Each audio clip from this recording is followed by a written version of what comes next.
Coming up on That's a Great Point. What's unfamiliar to us is unconditional love, right? Unconditional love is not Pollyanna. Unconditional love is hard.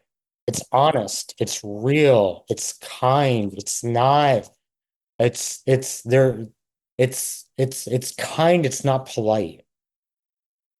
We've Yeah, often that's confused key. politeness with kindness. Sure. And a lot of times in leadership, leaders don't know how to give effective feedback because they're trying to be nice Nice. or polite as opposed to kind and real. Hello, everyone. We have a treat for you on today's episode. Special guest Sean Harvey. Sean is CEO of the Warrior Compassion Institute, a TEDx speaker, and author of the book Warrior Compassion Unleashing the Healing Power of Men. Sean really stole the show on today's episode, and we tackle a wide range of subjects, not the least of which how Sean has been able to deepen the levels of compassion in police departments, federal law enforcement, and the military. We discuss hate, polarization, and deep healing men's work. We talk about how integration is an alternative to being either the emotionally sensitive wimp or the toxic macho jerk. Although most of Sean's work is directed towards men, it's highly helpful information for our women who have men in their lives that they care deeply about. If you'd like to see us continue to expand our ability to deliver helpful content, please like and subscribe. Thanks for playing along. Enjoy.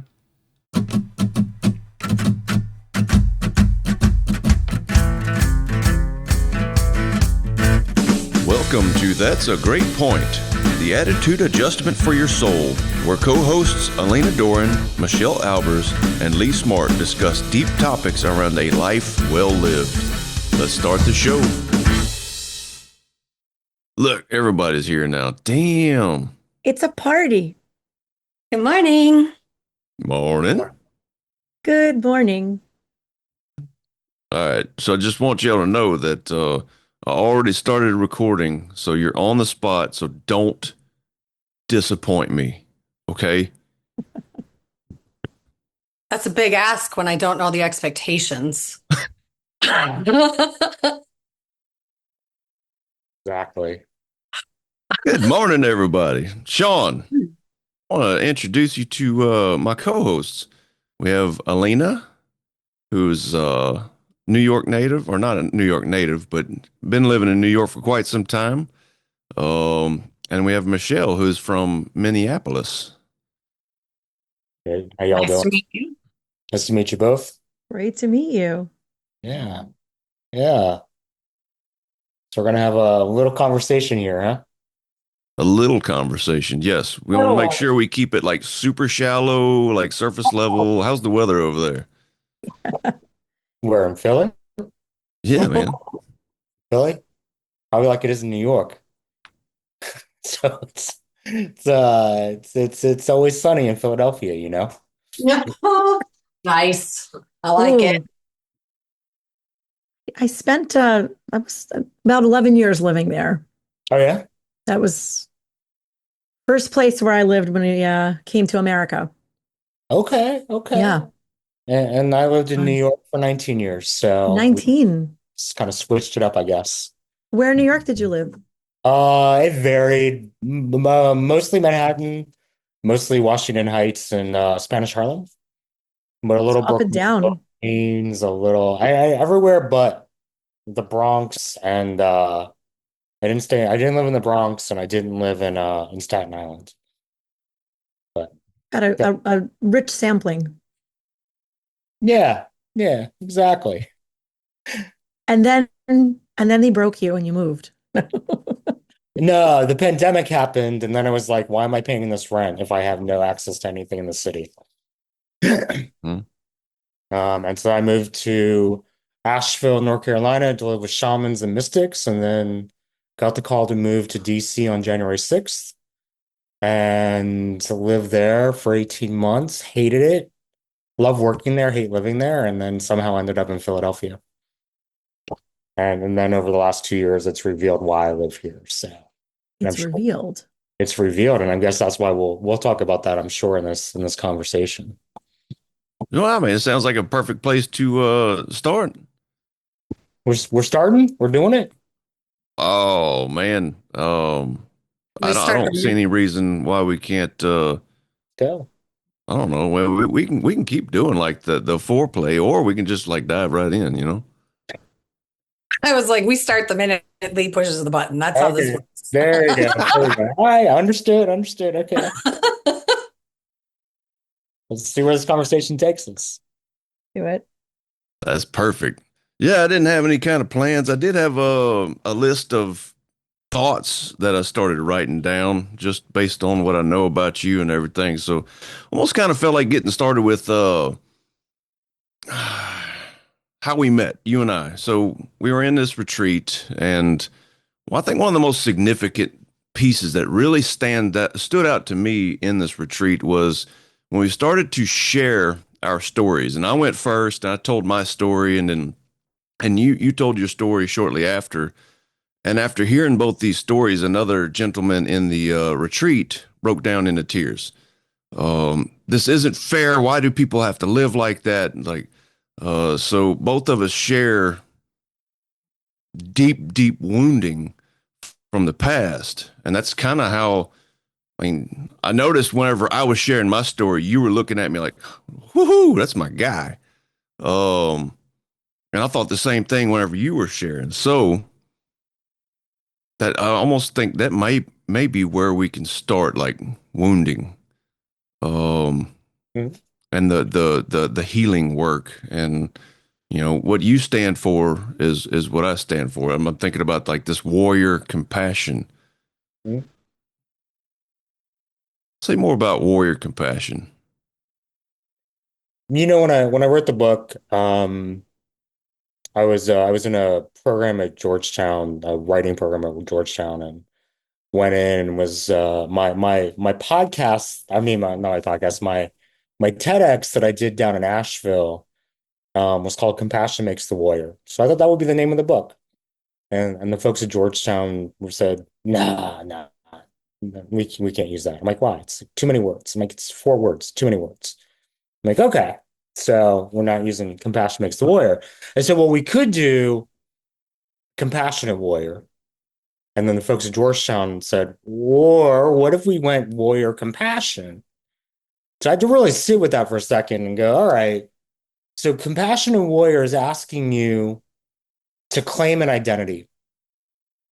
The warrior compassion, and a lot of men are not going to want to be the compassionate warrior. That's asking them to claim an identity. But if we flip it around, when the warrior energy is activating compassion, then it becomes an energy that's within that all men have access to when they do their healing work. So warrior compassion really became this idea that it's a fierce healing power within that when we're courageous enough to look within inside, we have access to a whole different way of being. And that's the whole premise for the book. And so really the healing journey. And as men, so many of us are wounded, not because we're different than women, but because we often remain wounded because we have fewer tools, there's stigma and less access to actually do the inner work to be able to heal those wounds. And so a lot of men are walking around with unresolved trauma, unresolved wounding, and not the access to the tools, the support, or even the ability to ask for help to be able to get the healing they need.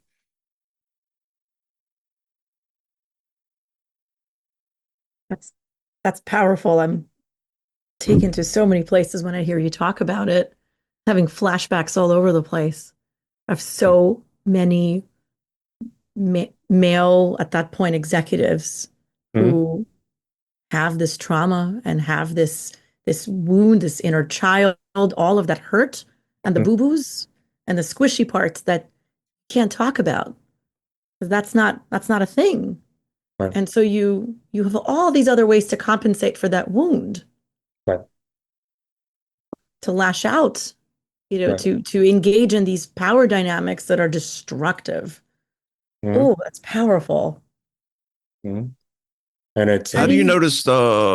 these wounds showing up? Like if you have a guy that's you're helping, how do these wounds show up in his life through his behavior? So let's just look at the number of broken relationships he's had. Often our relationships are our best mirror for our health. And so when men are on a habitual or continual landscape of uh, experiences or breakdowns in relationships, that's often a sign. I often say the number one, though, is for a lot of men, I played the game, I got the prizes, and I'm still feeling miserable. They're still Mhm. feeling this emptiness, they're still feeling this yearning. They can't sit with themselves, they can't sit alone. Or they can only be alone, but then they're using maladaptive behaviors or coping mechanisms when they are alone. And so they Mm, start looking at the drug addiction, the sex addiction, the workaholism, the let me work out, 5 times, the Mhm. excess. And when anything is taken to the excess and it's a way of avoiding the present. And so many men are struggling with being in the present moment. Yeah. I can't be at home. I've got all these things I need to do. right. I've got There's to no get to work. shortage. There's no shortage of deflection. Right. I'm wondering, with the stigma, Right. how do these men, how do they find you? How do they meet you? So, I think it's a lot of times it just kind of happens. We just have these like informal connections and connection points. But I often focus in the organizations where work is needed most. And so from an organizational standpoint, I target hypermasculine systems. And so I define those as police, military, defense, government, finance, tech, energy, construction. So male-dominated environments that are also can be considered part of the power centers of power. And so where there's not a lot of room for the boo-boos and the squishiness, there's not a lot of room for the emotionality. And it's, operating to get the results at all costs and the mindset that we often play into, right? And so, and this work really started for me organizationally when I left New York, went to live in Nashville, and 2 days after I said my vows as an interfaith minister, I got a video from a buddy of mine. And it was the chief of police of the Asheville Police Department, and they had come and militarized in a Black Lives Matter protest and destroyed a medic tent, made national news. And so they were reforming the police department. And they sent this video came up from the chief, and and the call to action was if you remember the community and you want to be a part of police reform efforts in Asheville, North Carolina, to email him directly. And so the next morning, as they say in seminary, as many places of service, when you hear the call, you say yes, no matter what, even if you don't think you're qualified. So I just opened up and I said, "Look, I'm moving from Spanish Harlem, New York, to West Asheville, North Carolina. My best friend in London is mixed race and will visit me in um, New York, but won't visit me in Asheville because he's afraid of being murdered by your police." And so that's where we started. And because of my credentials, it led to a one-on-one with the chief of police, and he had two asks. He said, "Can you help me deepen the level of compassion among my officers? And two, can you create conversations between officers and community members that humanize each other, my word, for a new relationship going forward?" I said, yes. Challenge was they had lost 60 to 80 officers within the first 6 months to retirements and resignations. And so they didn't have the bandwidth. But a group of us kind of found each other organically, and we created a national initiative called Project Compassion to deepen compassion within police departments. And we started with our first project with Cook County Sheriff, working with corrections officers on how to bring compassion into policing. And so that really was the start. of this journey and working in hypermasculine systems. And I often today say, because I started with cops, I always say cop tested, corporate approved. I think because of our conditioning around what is the archetype of the masculine ideal, even your greatest, techs and finance bros will still revere cops and military as the often the warrior ideal. And so from that place, there's often an automatic buy-in when we say we've done this with police and military to then be able to say we can also do this in finance and tech. Mhm. Right. Like if they have the squishies, if the military is allowed to be squishy and cry, Right. then maybe I can too. Right. I could be human. Yeah, it can be. And I think that's the key, right? I think more than anything, it's giving permission to humanize ourselves and to be human in the workplace. And I think you take any sort of political um, framing out of the equation, and at the essence, every person that I've found across the political spectrum just wants to be able to be seen and to be able to be heard and to be able to be human. So when we take everything out of the equation, when we take DEI out of the equation, when we take all of the things that have been politicized and weaponized out of the equation, we get down to the bare bones of let's just treat each other human to human. I love what you just said there about weaponized. How many of these political agendas can become an instrument they people will wield against others. So there's this, well, we are against them as this Mhm. othering that happens. Um, so say more about the hatred and othering that can happen whenever we start to have agendas. Well, I think that's well, I think there's the othering that can happen when we have agendas, but I think hate is something very different. Mm, I wouldn't lump those together.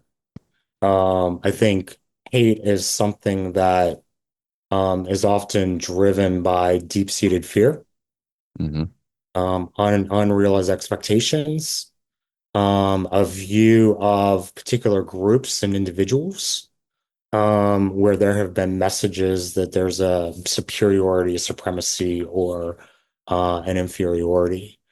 And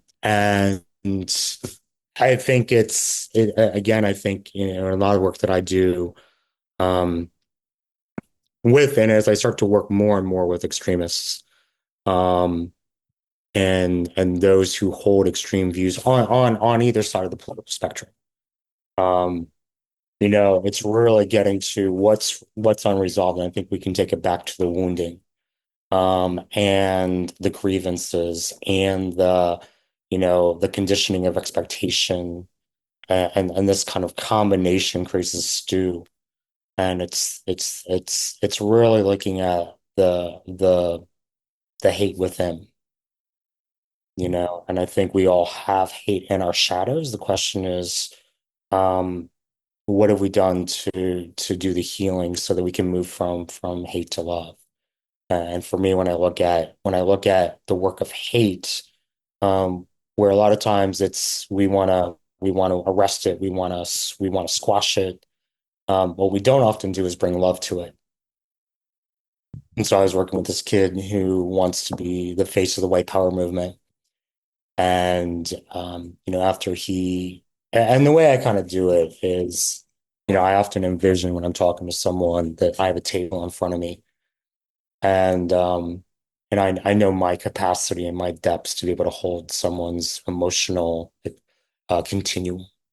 And so having just and having my own dark side and having my own deep-seated wounds that give me capacity to hold a lot for someone else. So I often envision a table in front of me, and I'm just like, all right, I have a table and I have strength and I can hold the hate. And so I basically then do is I just say, just give me your hate, bring me your hate. And as you're bringing me the hate, I'm just pushing back love through inquiry and questioning. And so at a certain point, this in particular gentleman, uh, probably in his late 20s, is saying, I hate this and I hate them and I hate this and I hate, well, okay, so what else? What else do you hate? Just like bringing it out and tell me more. Tell me, and I just, I think part of the key in doing this work is just bringing a what I call a non-judgmental, open-hearted, non-judgmental curiosity. It's hard to be judgmental when you're curious. And so at a certain point when I think I'd had my fill, he'd had his fill, we had a whole table full. And I said, all right, now I just got a question for you, my friend. What's in your heart? And I just said, where's the love? Where's the fear? Where's the hate? He said, I don't have any hate. So let's go back to the last 35 minutes. Oh yeah, I might have some hate. Okay, look, good. Let's look at that. Let's unpack that. Let's understand what's underneath that. And I think, often when I do this work with folks, um, it's one, I think we get into this trap that we have to address the points head on, as opposed to we can really kind of bring more of a process orientation to go, this is what I'm seeing, this is what I'm observing. I'm curious about that. My ex-boyfriend was an ultra-conservative MAGA conspiracy theorist. And so we would open when we first started dating, we'd have these rage-filled conversations. And I said, I'm like, I don't, I'm like, I don't really care what your political beliefs are. I'm not here to change your political beliefs. That's not my job. But given what I do for a living, you best believe I'm going to be asking you about the anger with which you hold those views. Let's understand that. And what I noticed over the 9 months we were together was we went from rage-filled conversations to emotion-free civil conversations when it came to politics by the end of the relationship. Not that we ever agreed on the actual topics, but there was a different level of emotional connection and attachment. And I think a lot of times when we're doing this work, um, I think part of our gift as we're doing this work is to share what we observe, not necessarily to have to be in this place of countering or having a point, a counterpoint to each point. So I think that's when we get into the tension of all of our deepening our polarization. Big piece that you bring up there, that self-righteousness, that need to be right, to have the right answer. That's like this wounded masculine has to have the right answer. Hmm? And whenever we give up that need to be right, now we open up the opportunity to actually have a discussion. And one of Right. the questions I ask myself is much like what you already said is, what would I need to have happen to me to strongly believe whatever it is they believe? And whenever I ask myself that question, it puts me on their side. Like, what is it in their life that has them to be to be where they are and to believe what they believe and to have the opinions that they have? Well, I think it actually, even before you get to that, it's just not even having a commentary on what they believe, just a curiosity about what they believe. Mhm. Because I don't even need to make sense of what they believe. It's just tell me more. How did you get there? Um, but I actually spend more time talking to folks on the left about rightness and righteousness when it's in these conversations than I do on the right. And so I think we have to look at it as, part of our human condition. When are we holding someone else from a place of rightness and righteousness, and when can we let go of that? I often talk about this idea of grounded neutrality. And when I'm engaging with men, my actual beliefs and value system takes second seat, second chair. I don't need to lead with that.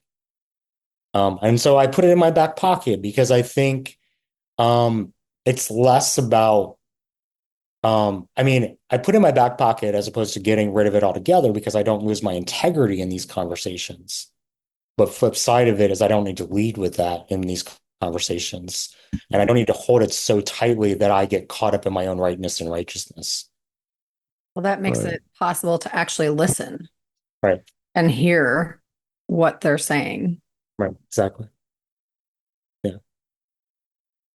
It sounds like a almost getting like a visual of diffusing a bomb when you talked about working with the white supremacist and like meeting force with force will create more force, Hmm. right? Meeting hate and judgment with judgment will amplify that judgment Right. and it will make the tension even more tense.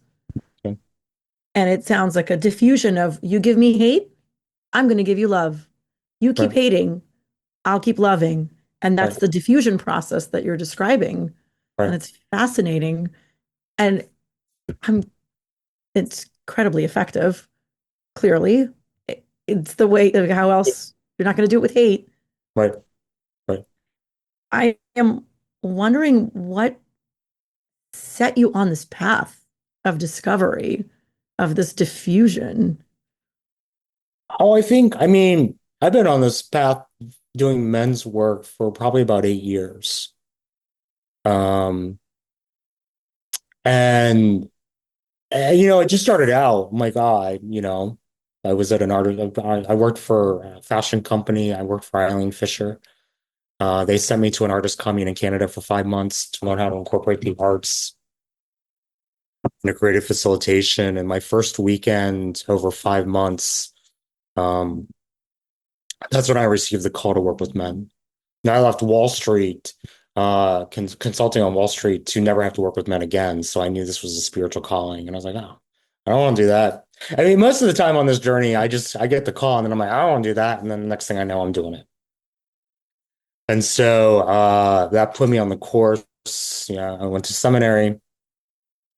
That's when compassion really came through, and as an interfaith minister, seeing that pretty much a universal truth across every major faith tradition is compassion. It's basically surrendering, transcending the ego death, compassion, commitment to service. Like those are pretty much consistent across these different traditions in some form or fashion. And it was also the language that crosses the continuum between secular to spiritual. And so there's an opportunity to meet everyone on the continuum through the lens of compassion.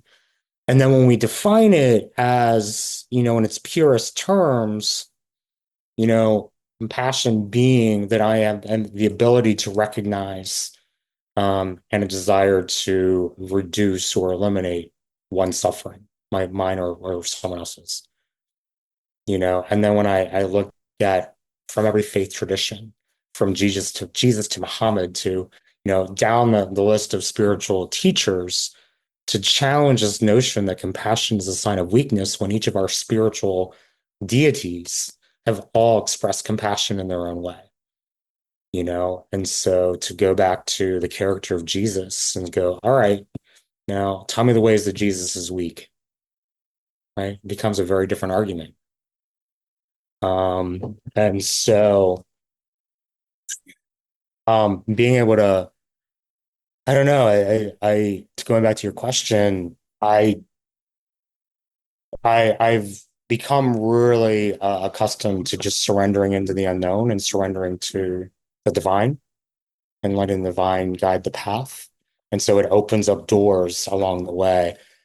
The work I do with men who've been radicalized or who hold more radicalized ideology.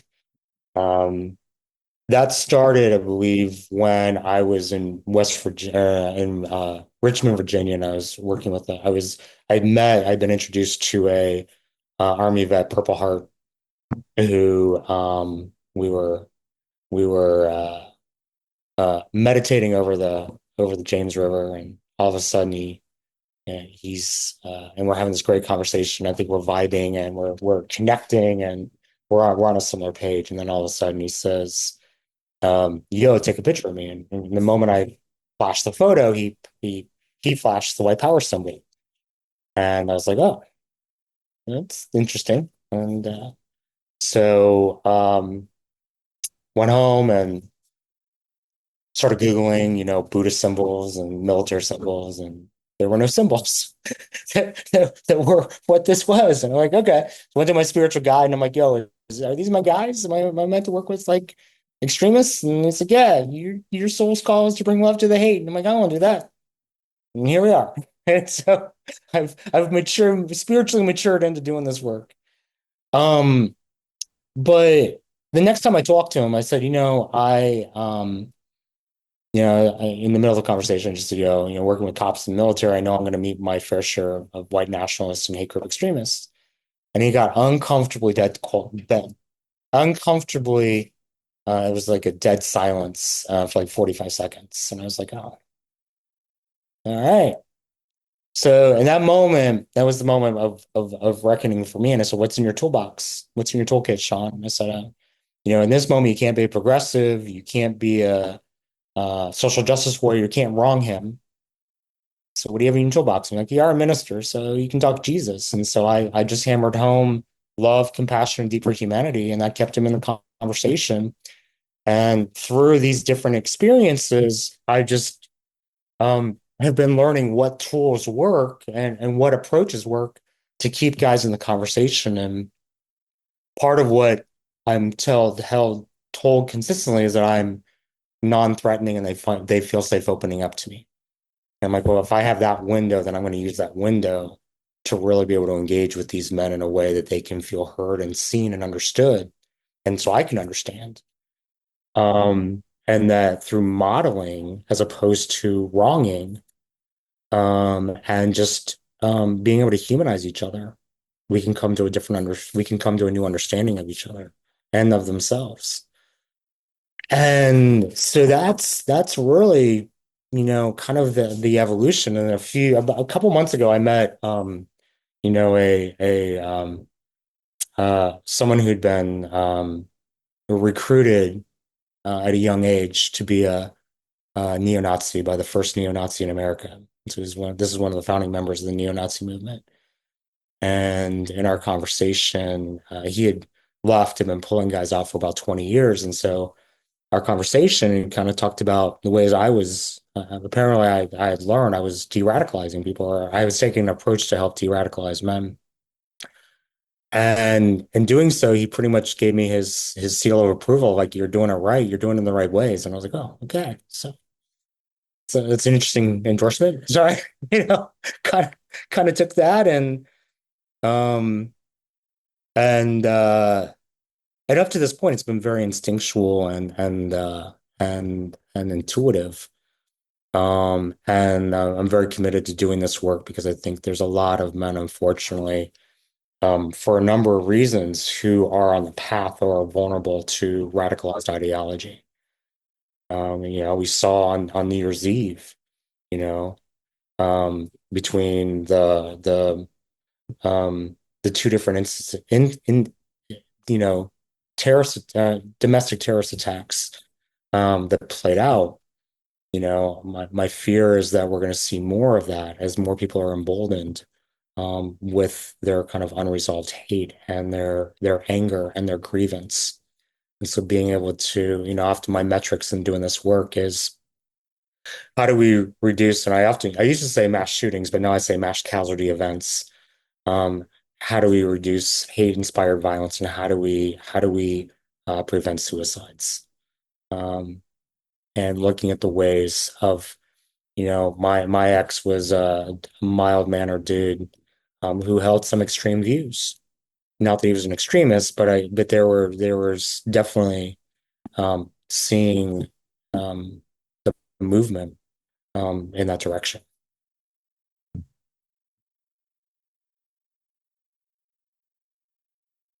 So it can happen to anyone in that sense. Is it's Yeah. like no one is exempt from teetering towards.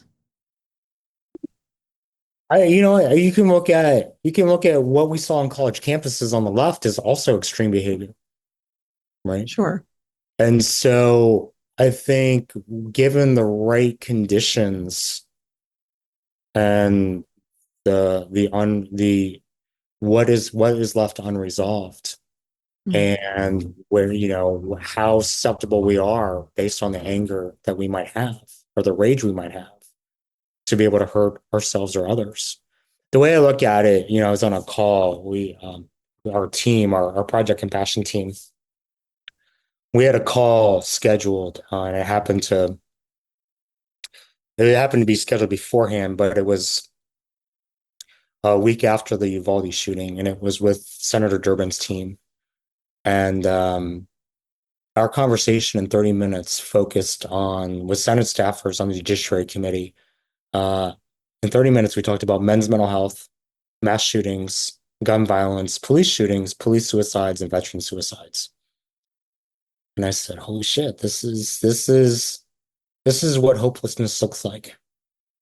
And so I often look at it from a different angle of, you know, how many men are on the brink of hopelessness, and that the real opportunity, especially I believe my role more than anything as a minister, is to offer hope to the hopeless, for those that are on the brink of hopelessness. And I think for a lot of men who might be on the path to more radicalized or more extreme views, when we also couple it with a sense of hopefulness versus hopelessness, the closer they get to hopelessness, the more there's an opportunity for intervention. And so what can we do to offer hope? And the way I look at it when I work with anyone is I know these views from my own experience and from the research and from the men I've talked to and worked with, that these views lead to a life of suffering. They lead to suffering in some way. And so as opposed to meeting men where they are, which I think can be condescending as hell. So I never say that I meet men where they are, but I do meet men in their suffering. And I offer and I listen for their yearning, and I offer hope in the midst of both. That's usually my philosophy around doing the work. Hmm. Hmm.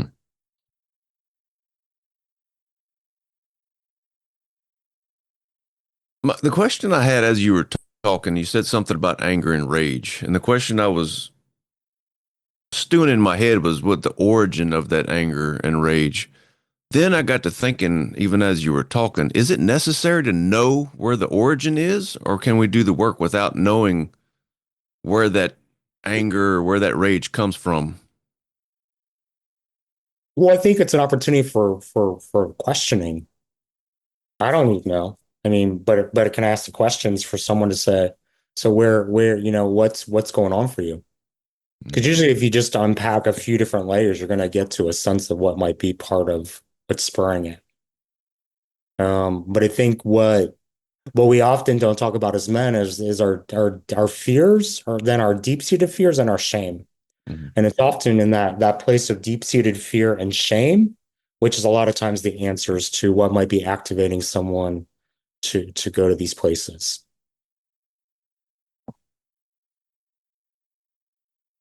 What do guys fear? And so what do you fear? Being unimportant, Hmm? not being seen, not being understood, Hmm? not making a difference. Hmm? And then if you add to that fear of embarrassment, fear of ridicule, fear of irrelevance, right? There's a lot in play in terms of, I think what our conditioning has set up for what our egos expect.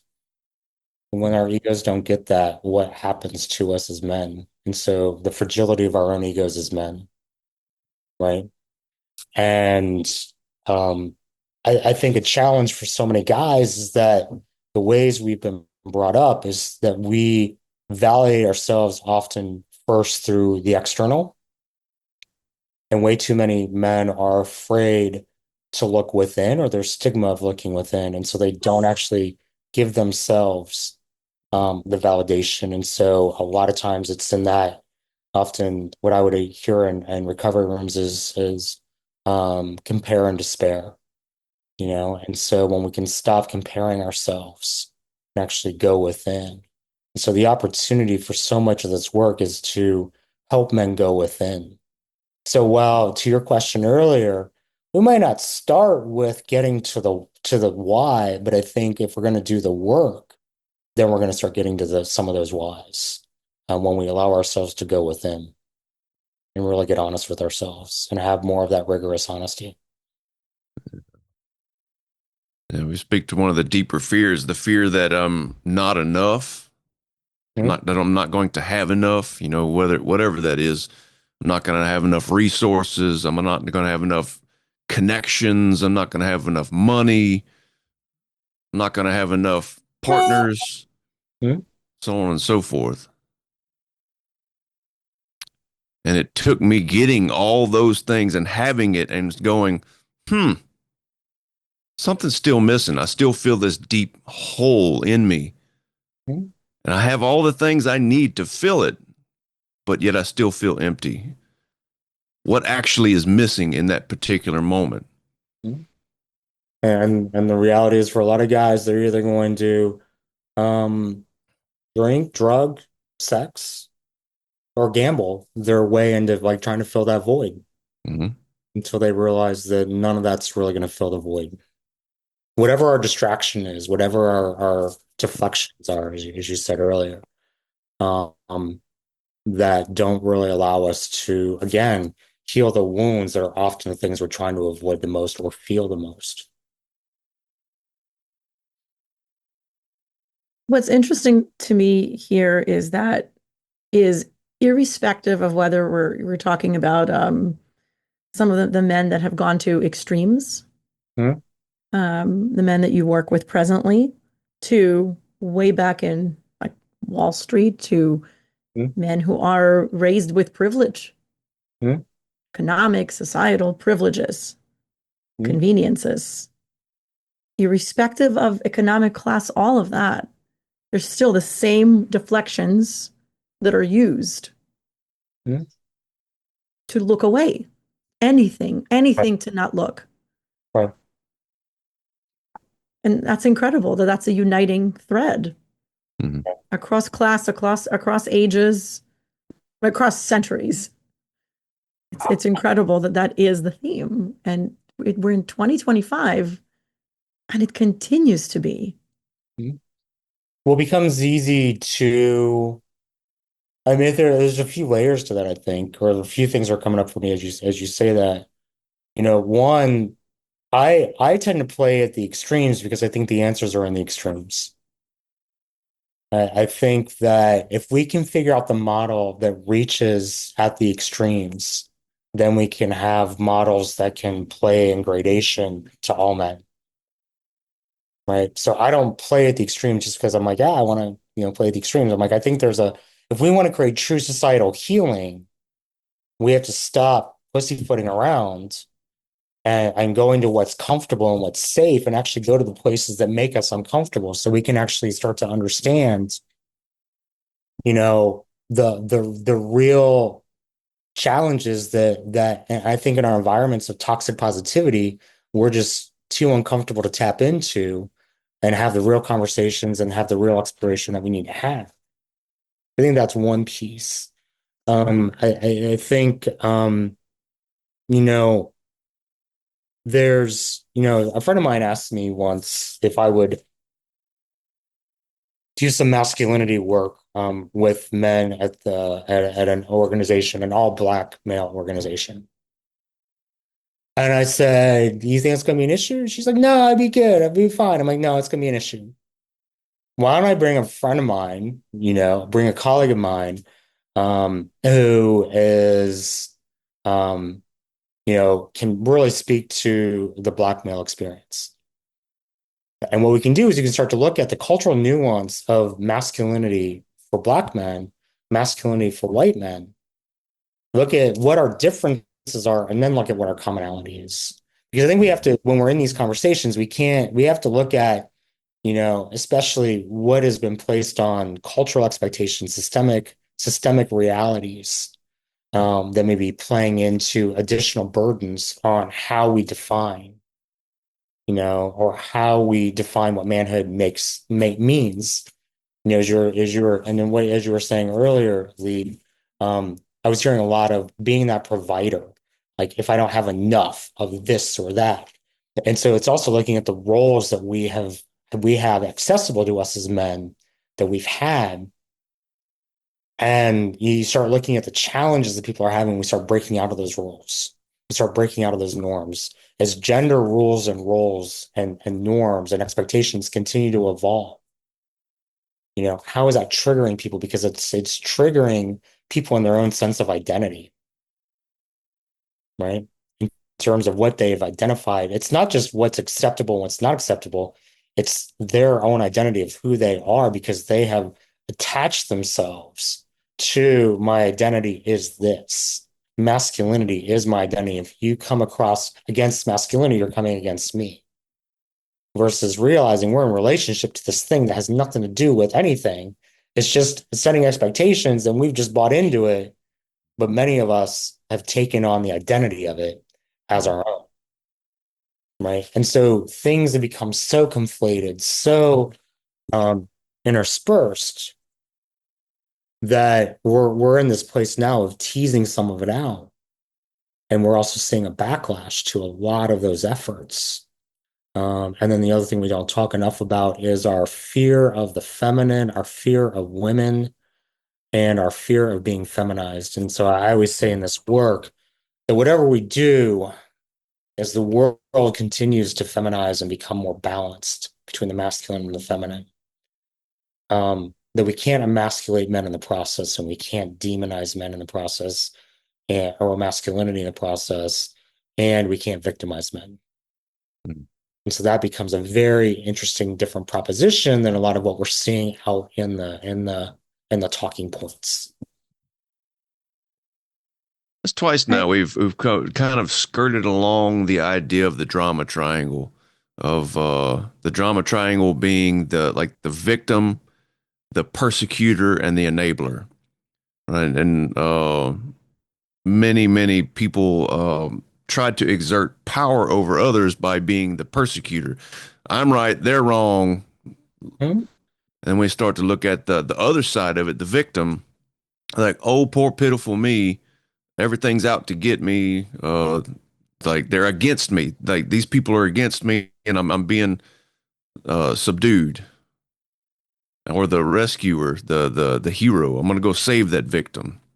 And the idea is not to be any one of these roles. It's to come out of all of these roles and come in from a love perspective and a curiosity perspective. But I think for a lot of folks, they hold all three. They're Hmm. unconscious of holding all three, and it's often in their shadow. Right, right. So you Comes don't in know and which version you're going to get, mhm. or you're getting all three at once, which can become very confusing. And again, why? Uh, you know, if you repeat these patterns again and again in your relationships, you wonder why you keep having failed relationships. Huh. In the end, evoking corporate America and thinking Mhm. about what is the cost of not doing this work? It's expensive. I mean, I think it varies. I'm putting together a course now called Decoding the Anatomy of Hate, Psychological Insights for Leaders, to help leaders understand, what is the cost of hate in the organization, you know? And it's layers deeper than any sort of DEI initiative because I don't think a lot of times um DEI initiatives um still often keep things at a superficial level. And I often say it's, they have been in our pursuit of social justice, we want to see the behavior change, but we're not necessarily seeing the heart change.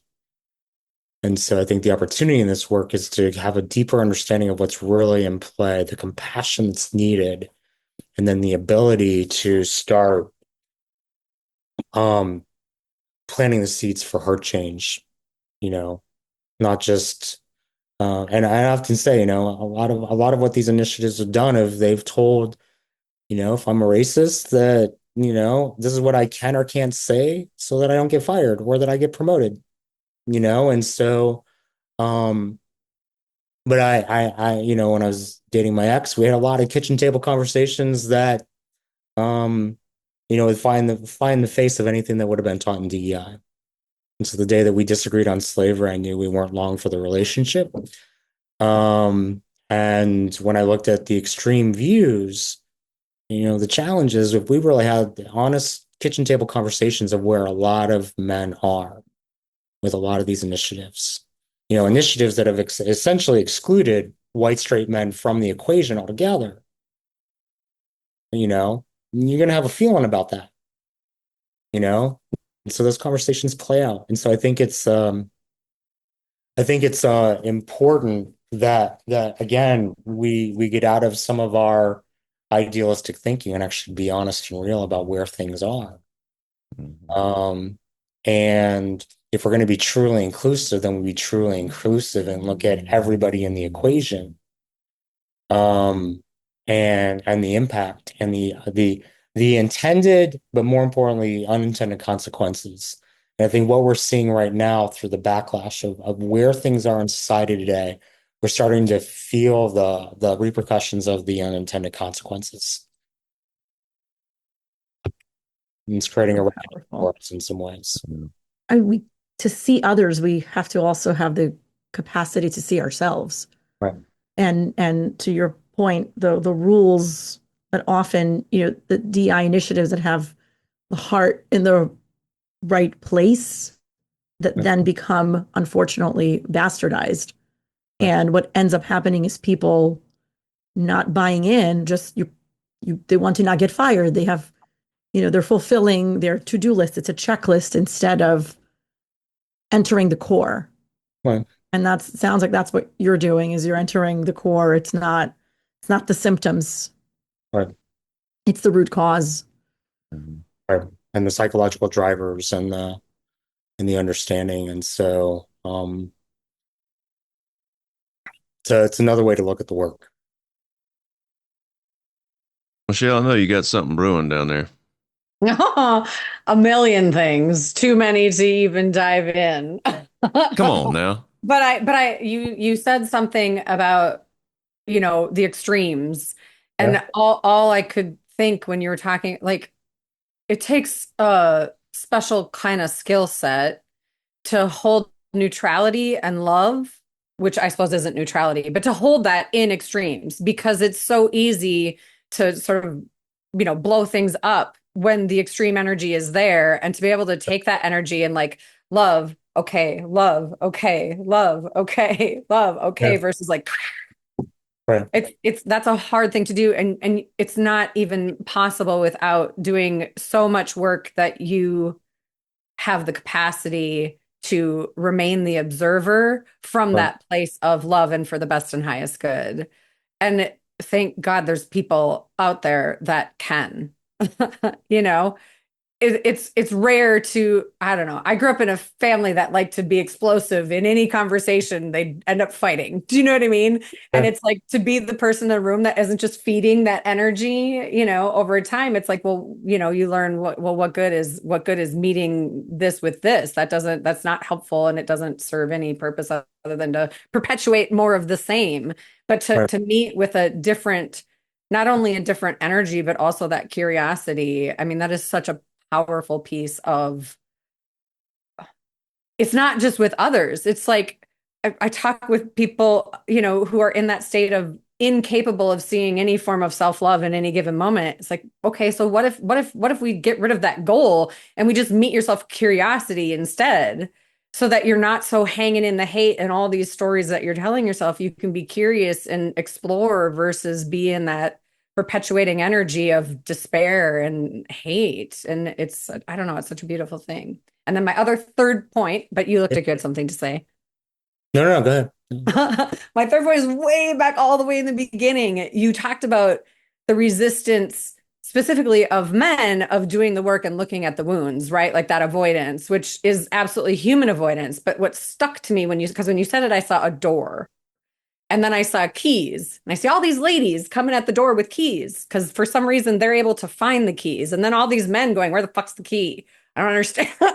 And I like, that was a fascinating thing to me. And I really appreciate that point because I got a visual download with it. And it was like, okay, like I believe we all have our own unique individual keys that will open us up to the capability of doing that work. I think we all have that capability, but how we find those keys and which ones are for us is a whole nother thing. And then I think that's a like individualized thing. But then as subsets, like women find different types of keys than men find. And Right. what does that look like? And how do we get more keys into the world that are easy to find and bright and shiny so that people actually pick them up and can find that love, that compassion, that warrior compassion to show up in the world in a way that is just so much less painful. I mean, the world gets less painful when we look. Fight fire with fire, we burn the world down. Yeah. Mhm. I also just had a flashback when you said that. I don't know why when you said that, but it was a boyfriend in high school who we were talking about love and hate. And he's like, what's the opposite of hate? And I was like, I don't know. Or no, he goes, what's the opposite of love? And I'm like, I don't know. Hate? And he's like, hate's not the opposite of love. I'm like, what are you talking about? He's like, they're both very passionate emotions. He's like, the opposite of love is neutrality. It's indifference. And I was like, I'm Right. not sure I like what you're putting down. But then I was like, actually, you're not wrong. Like we can lose all objectivity if we're in super love too. Like to come into that authentic place of love is a different thing than like the passionate hate and the passionate love. They can both like get our wisdom out of the way, to so to speak. Hmm. See, when you think about it, you know, there were many times when Jesus was not, had anger, Mhm. right? What I often say, as opposed to authentic love, I often say most of us have learned, especially as men, have learned love with conditions. Mhm. What's unfamiliar to us is unconditional love, right? Unconditional love is not Pollyanna. Unconditional love is hard. It's honest. It's real. It's kind. It's not. It's there. It's kind. It's not polite. We've Yeah, often that's confused key. politeness with kindness. Sure. And a lot of times in leadership, leaders don't know how to give effective feedback because they're trying to be nice or polite as opposed to kind and real. I think you know, there's also a realness that has to be in place. I mean, I find that there's two things that I think allow me to do a lot of this work. One, I bring a gentle spirit into the equation. But then two, I keep a real spirit and keep the conversation honest and I don't sugarcoat. And so um, when I'm in these conversations, I think part of part of what allows me to do it is I know that I'm not necessarily speaking, I'm channeling the divine and I'm doing it with the divine, right? And I'm telling these men what they need to hear because I'm a messenger for them because my packaging and my approach allows me in the door. But the flip side of it is in doing so, what I find they often respect is the honesty and my ability to understand the complexity of who they are. I think one of the things we've done when it comes to conversations around men in particular is we are just great at boxes and monoliths. And all men fit into this category, or all men who are like this, or all Dems are like this, and all Republican men are like this, or all MAGA men are like this. And I think when we actually that inquiry, that curiosity to understand the complexity, that this person may hold certain views, but that does not define who they are. And I think what my relationship with my ex really did is it really in those 9 months forced me to say, how do I love this man whose views I don't agree with, or whose views I hate, but I don't hate the man? That I love this man and his humanity, even if I hate his views, and that his humanity is not the humanity of the man is not the views of the man. they are not one and the same. And I think when we can tease out, and I think for a lot of people that's very difficult because I think we conflate it and we're just like, well, you hold these views, so you are X, Y, and Z, as opposed to, okay, so you hold these views, so tell me more about what you believe, you know? And then okay, so you're a little conservative over here and you're a little liberal over here. Okay, cool. You're human, you know? And so, and I think some of our cognitive biases, we want to come to conclusions quickly. And so we just, um, we put people in these boxes and we don't have the curiosity to see beyond what we've identified because it's quick, it's easy, and we can be removed from it. And I think that's where we also get to the indifference, or that's where we can start to write people off. I think what we're doing these days across the board, and I think you just have to look at any form of social media and look at the judgments that we hold on anyone who doesn't live up to any expectation that we hold. Yeah, I was gonna say like it's the black and white thinking. If I say black, then and you say no, it's not black, then it automatically has to be white in that style of thinking. And what you're talking about, there's a whole range of color in between in black and white. And we're just skipping right over it just because it's not black means it has to be white. My work for Eileen Fisher, so there's so many different shades of gray. If you know the Eileen Fisher fashion line, it's pretty much black, white, shades of gray, and taupe. And I think there was usually one color per season, which was usually midnight blue or some version of orange. Hmm. Yeah. But there's absolutely a gradient, right? And there is an efficiency in quick judgment, right? We need to make judgments all day, every day, crossing the street, whether to get into a train station, which cantaloupe to pick. We're going to be making judgments all day long, and it's efficient, right? It's like a Lunchable, it's like a ramen noodle. The problem is it's all tangled up, and if you don't, there's a detangling of noodles that you do that I'm hearing of, well, hold on, it's some things do deserve a three-course meal treatment. Some Right, things do deserve like a mousse bouche, understanding your ingredients. Don't right, just shove in the whole Lunchable. right. Like it's the discernment of knowing when to be efficient and on the run, on the go, because you need to, and that's real life. And when that lens of curiosity is critical, when it's Mhm. going to cost you if you don't, cost you relationships, cost you your career, cost you the tangible, the emotional. The, Yeah. the word that came up for me as you were saying detangling is, are we dehumanizing or are we humanizing? And at the end of the day, is what I'm doing dehumanizing myself or someone else, or someone else and then ultimately myself? And so I think the more we can look at, you know, because I mean, everything, Lee, that you said earlier about those fears were all elements of being dehumanized,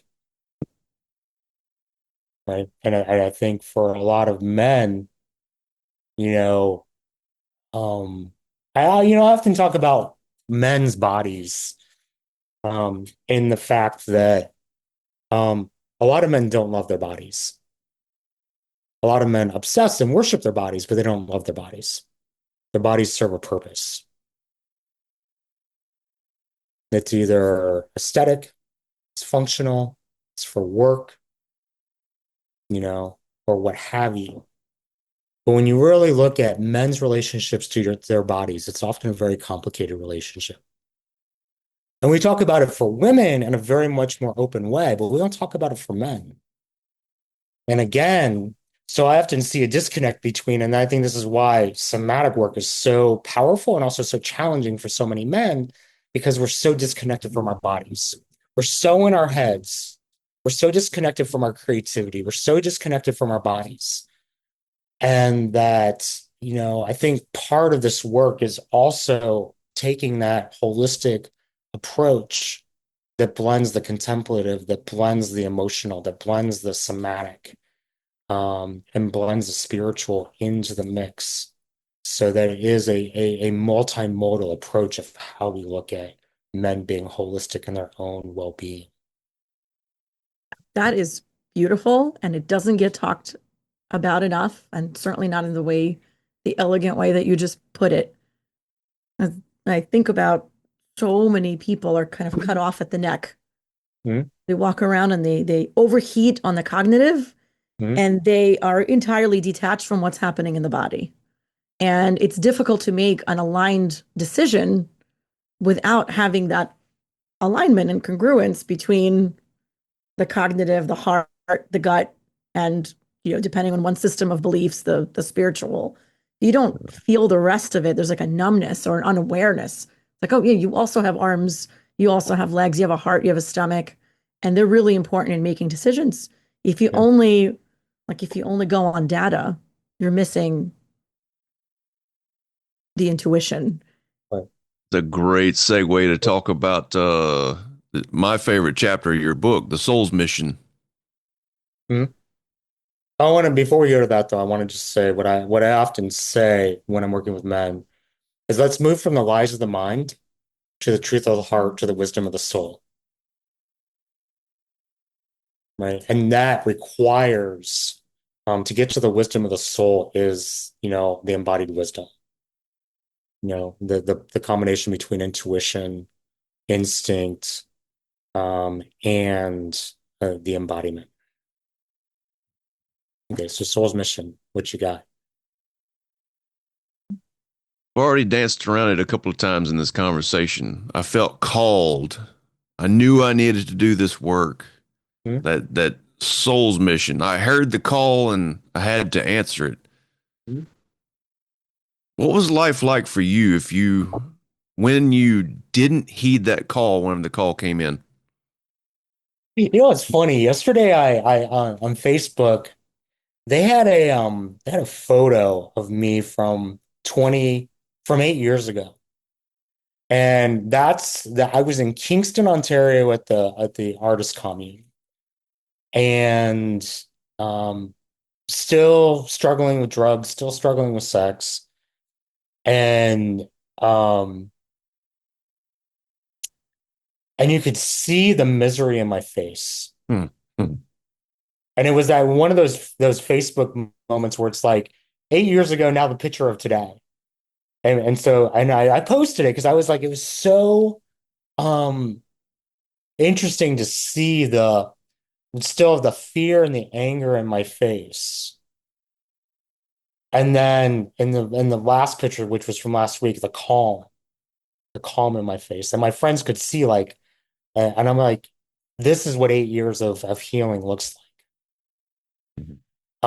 And so that was probably a month or two after getting the call to work with men. So this is all fresh. Um, and so where I was back then was, deeply insecure, um, fearful of men.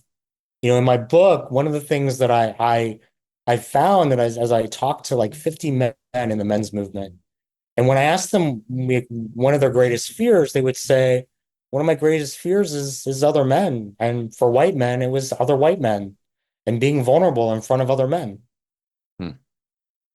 And I think we have challenged each other with all of these expectations of what it means to be a man that so many men are operating. And I think a lot of shame for a lot of men plays out in we often have an idealized version of what it is or what is the ideal man. And our shame plays out in all the ways we don't measure up to our own ideal version. Hmm. And we don't want anybody to see that. Right. And so I think back then I felt like I was an imposter doing this work. Well, who am I to talk to other men?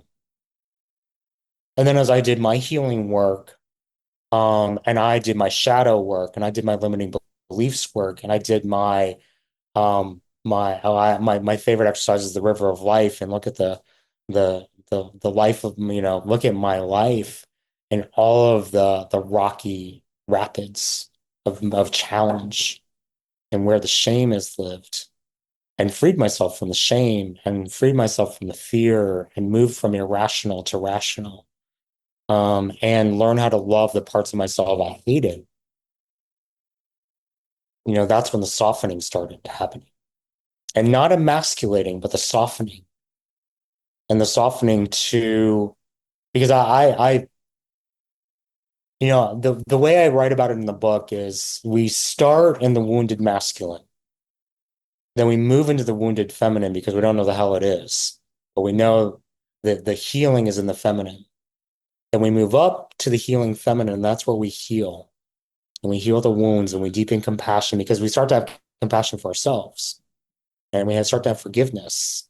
And we start to be able to have access to the unconditional love. And when that opens up, then we move into strengthening the masculine through the healing feminine. And so into the healing masculine.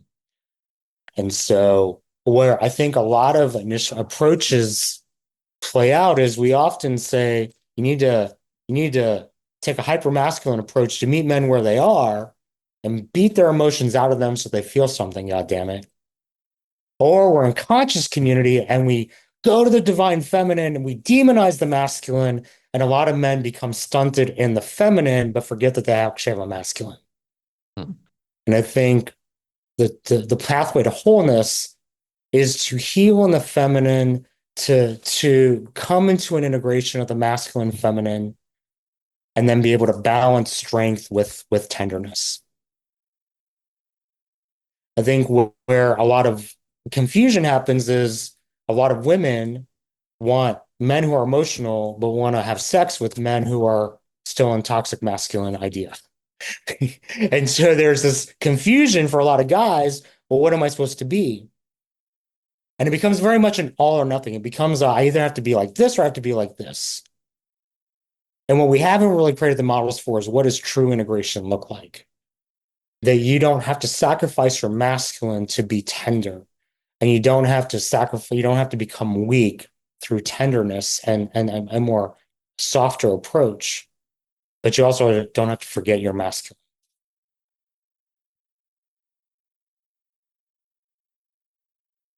I was going to say jokingly preach, but literally. Um, Yeah, Thank you. I never know what's going to come out of my mouth these days. I'm just like, where are we going now? It's yes. Like I just get goosebumps. Yes, Preach, yes, brother, preach. yes. It's like preach. No, literally preach as an interfaith minister. You literally would. Yeah, that's that integration is. I mean, of course, we're focusing on men. I think it's true for a lot of people, Hmm? of that integration of all parts of ourselves to see and include all the parts, even the ones sitting in the back that we're ashamed of admitting and allowing to be seen. Mhm. A lot of people have it's a human problem of really meeting ourselves, Yeah. actually being introduced to ourselves and meeting ourselves. Mhm. And then when we forget, re-meeting. So it's remembering ourselves over and over. And in order to do that, we have to know what's there first. Right. And we're conditioned from such early age for so many different reasons Mhm. to not look at parts of ourselves, to hide. Right. Like just hide that under the mattress. No one wants to see that, believe me. Right. I often, Oh, oh, go ahead. I'm sorry. Go ahead. I was just gonna say I love the alchemy of all that. Yeah. Like that some people's alchemy, quote unquote, balance is to be a little bit more in the masculine energy.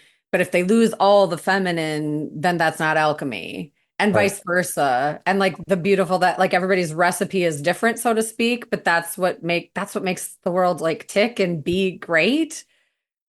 But that finding our alchemy is how we get to love is I don't know what's going to come out of my mouth either. That just came from nowhere, but Right. Yeah. Because how do you come to a place of radical self-acceptance, which is that expression of love, of unconditional love? Yeah. So if I can, you know, for so many folks, they're out of balance in their energies. And it's so unfamiliar to tap into that other energy that they're out of balance with. Yeah, it's And like they're resisting their unique alchemy because right, they've never felt it. right, So it's not familiar. right. Yeah.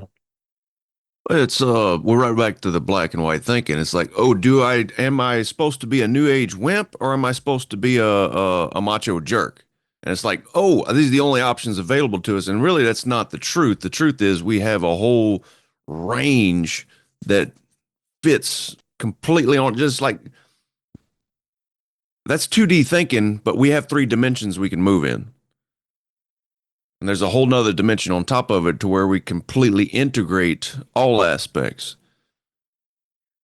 I always find for so many men, the truest expression of men is when you put a puppy in front of them. Oh gosh, yes. Because you're gonna see proud papa, defender, protector, lover, mushball all in one.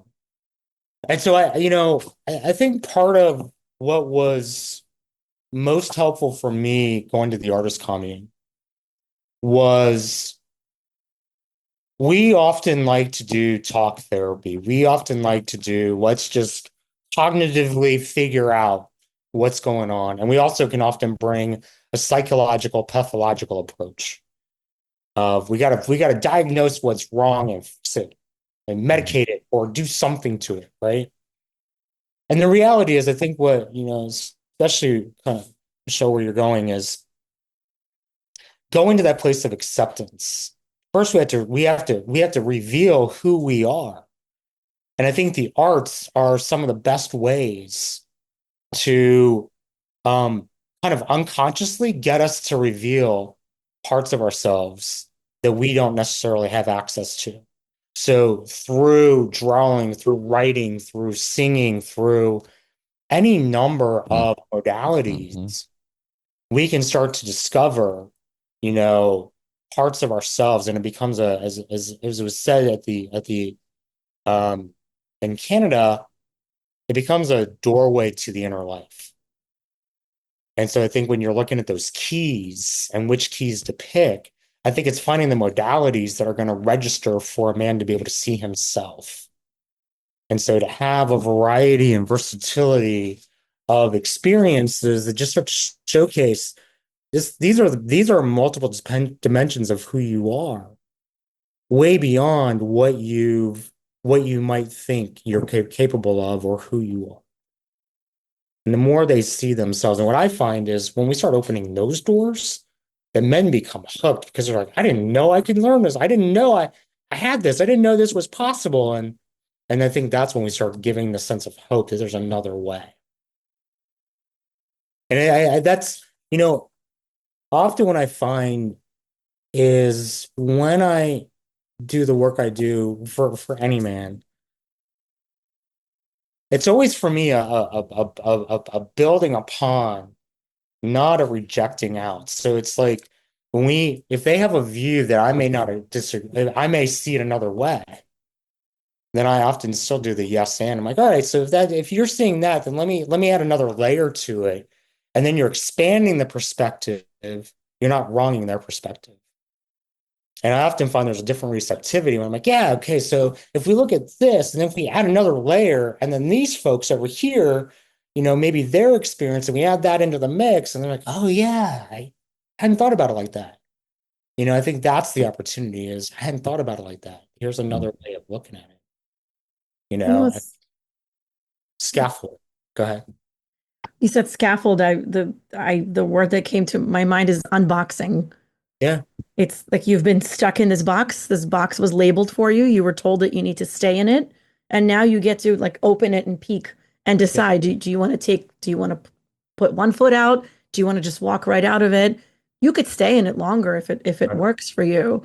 But there's a beauty in an expansion and also putting down the shield and the sword, and like the helmet and the mask, Yeah. whatever that the people wear to Yeah. defend the box. And at some point, there's a liberation in you don't have to put on this tough facade. It's heavy. It's Yeah. heavy and it chafes. So Yeah. if you put it down, you'll have what's possible then. Yeah. And that's the thing. I mean, I think that's it's kind of they coincide, right? The what's possible and offering hope. A lot of times the hopelessness is feeling so boxed in, you don't feel like you have options, right?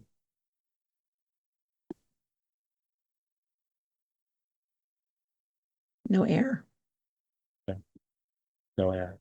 Like no air, EERROR, and no air, AIR. Like, you don't Mhm. have either, right? Nothing. Right? Yeah, total. Total constriction. Mhm. Yeah.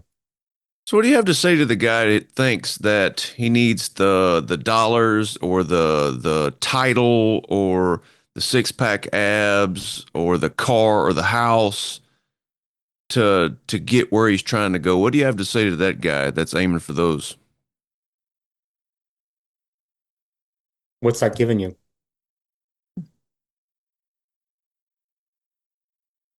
First of all, I mean, I think there's an opportunity um when we start doing the purpose work or we start doing the meaning of life work, the existential questions, which is often what I ask, which is, who am I? Why am I here? What am I here to do? And how do I love? You know, there's often, what I find is more than anything, the existential exploration is what is an opener for a lot of guys. And I think within that, as we start talking about meaning and purpose, we start looking at measures of success. And I think if you just start to ask guys, how did you define what success looks like? What influenced that? Often it's going to come from, what's residual from your parents, what's residual from community, what's residual from media, your peers, your girlfriend, your wife. And then the question is, as you start to look at the script you've created around those success factors, what if you started to rewrite that script with a different type of measure of success, what might that look like? One that actually provides you with a sense of fulfillment and joy and happiness and peace. Because I think when we look at, you know, what actually happens internally to us when we pursue some of these, what are we sacrificing of ourselves to be able to achieve these measures of success? And so I think it's having a type of conversation like that. And ultimately saying, what's the type of life that you want to be living? You know? And are these your success factors or are these ones that have been bestowed upon you that you've bought into? Yeah, but Sean, whenever I get there, finally, maybe whenever I finally get there, then I can be happy. We've already talked about that, you know? It's you know, I think the bigger question is what have you sacrificed along the way to get there? And is that worth it? Um, and again, for so many men that are operating from this place of being in the pursuit of the destination as opposed to enjoying the journey, Hmm. right? How many men? Because again, let's go back to what is your quality of life today? What is your quality of life today? What, um, you know, it becomes really easy to live a life, with the beautiful house, and the living room that looks like a museum, right? But if you can't enjoy that living room because it has to look a particular way, is that the script you want to keep living?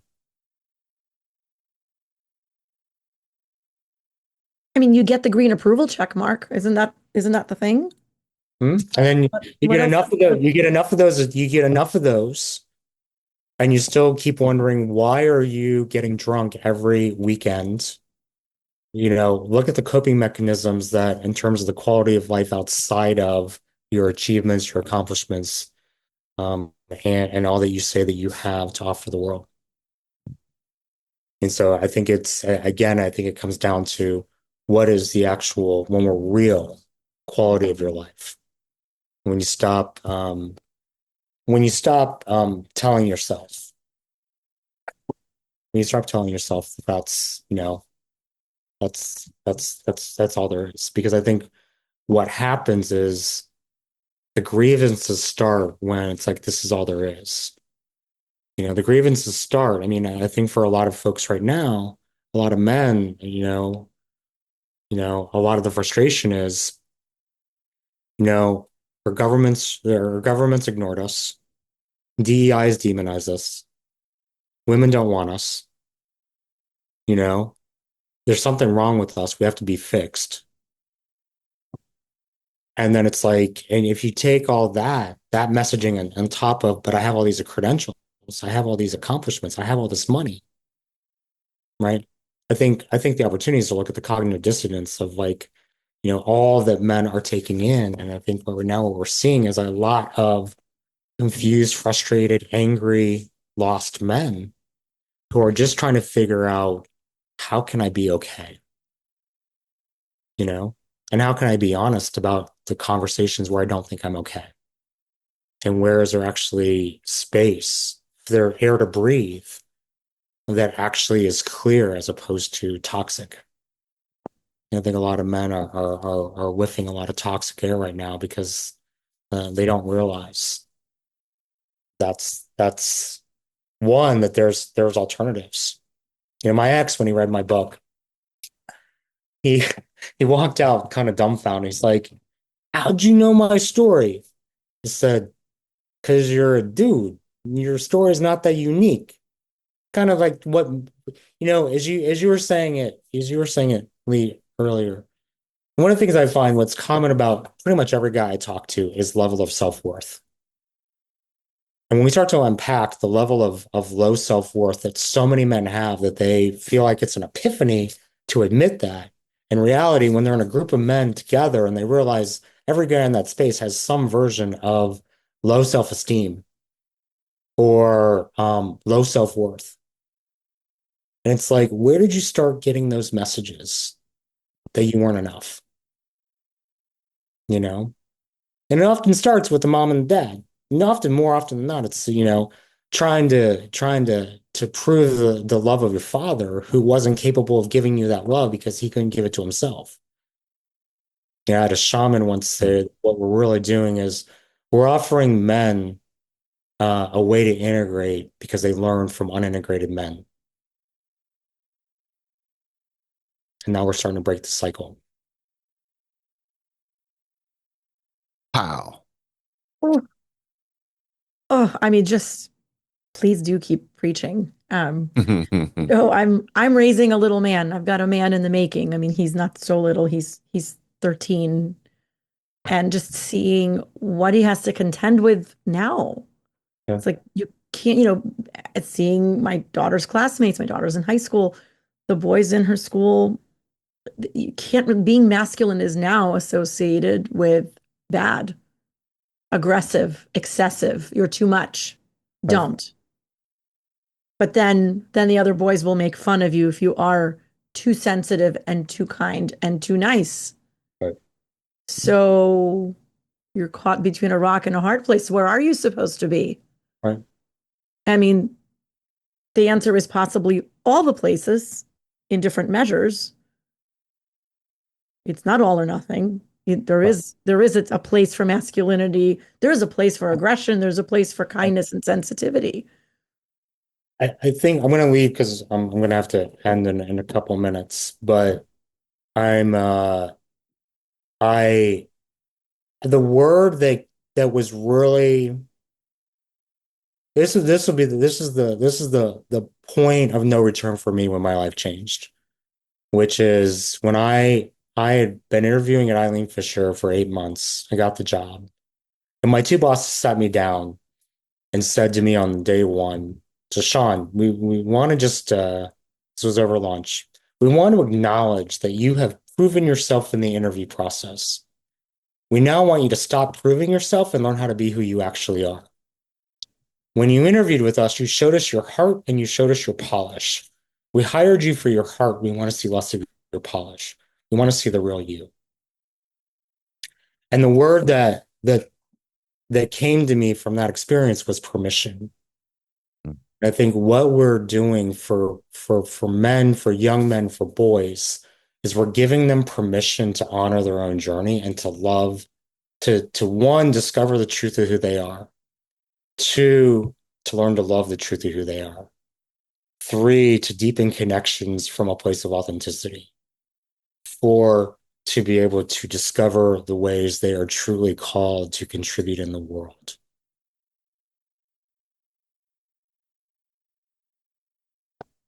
I mean, that's mic drop with a side of goosebumps. Sean, I love our time together. This has been great. Looking forward to more of it. So appreciate you coming on and spending this time with us and preaching. Thank you for having me. It's been great to kind of put all these threads together into one place. So it's been yeah, great. Fantastic, man. Well, look forward to seeing you around, and we'll catch you later, my man.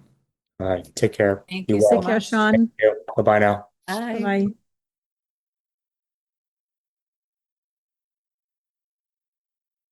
Oh, Well, hey there. he's wonderful. He really should keep preaching. Yeah. I have seriously, it's preach with a side of goosebumps. He's so awesome. Yeah.